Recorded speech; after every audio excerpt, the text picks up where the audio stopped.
మనం గత కొన్నేళ్ల నుంచి జస్ట్ ఈ ఇయర్ తీసుకున్న అమ్మాయిల మర్డర్లు, రేపులు, ఎక్స్‌ప్లాయిటేషన్‌లు ఇవి వేలల్లో ఉన్నాయి కేసులు. ఇవి వేలల్లో ఉండడం. కాకపోతే అప్పుడు ఆడోళ్ళు ఇంతగనం చేయలేదు కాబట్టి ఎప్పుడు మనం మనకి ఏ మర్డర్ కేసు అయినా ఏదైనా సరే మొగోడు ఆడదాన్ని ఇట్లా చేసిరు అనరు. క్రైమ్ జరిగిందని మాట్లాడతారు. ఫస్ట్ క్రైమ్ మొగోడు చేసిండని అనరు. క్రైమ్ మర్డర్ అని మాట్లాడతాం. కానీ ఎప్పుడైతే ఆడది చేసింది క్రైమ్ మర్డర్ అని మాట్లాడట్లే. ఆడది మర్డర్ చేసింది, ఆడది చేసింది. నీకు అర్థమవుతుందా? సో ఇది ఏంటంటే వీఆర్ ఇన్ అ షిఫ్ట్. ఇక్కడ మొగోడు ఆడది పక్కన పెడదాం. ఇప్పుడు ఏమైతుందంటే పేట్రియార్కీ అనేది చచ్చిపోబోతుంది.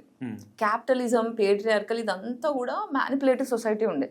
ఇది ఏం చేసిందంటే మొగోడు నువ్వు తోపు, ఆడది నువ్వు వేస్ట్, మొగోడు కింద ఆడది ఉండాలి ఇట్లా నేర్పించారు మన తాతలకి, నాన్నలకి. వాళ్ళందరూ కూడా ఏంటంటే మనం చూస్తే ఫాదర్స్ బయట వర్క్ చేస్తారు, అమ్మలు ఇంట్లో ఉంటారు.